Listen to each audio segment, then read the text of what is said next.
Truth is, those who love God are plenty, but those who know God are few. I am not talking of book knowledge. I'm not talking of head knowledge. I am talking of experiential knowledge. Can I ask you a question? How many of you know of a storm? You know what they call storm? You know it? All right.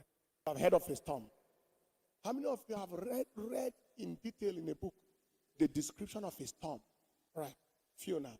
How many of you have stood on a seashore and seen a literal violent storm?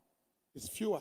How many of you have been on top of a sea, inside an ocean, and witnessed a storm inside? You are inside the storm.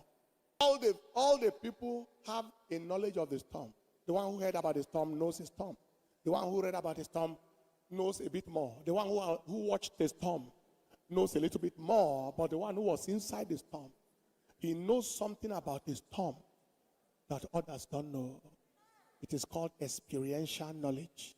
When you have an experiential knowledge of, I've been married to my wife for 30 years by April.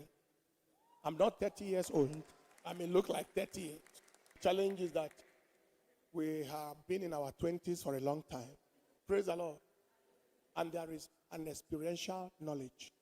I can hand over all the checks that I had and go to sleep because I know whom I am married to. It may not be the same for some people, where you give your wife the check and all the money disappears. That may be a different statement. So that, but may God forbid such experience. She can ask me, sir, please, I am in need of such and such to get this and that done. He knows it will be done. It's time for children's school. It's time for this and that. And it will be signed with a smile because she knows who she's dealing with.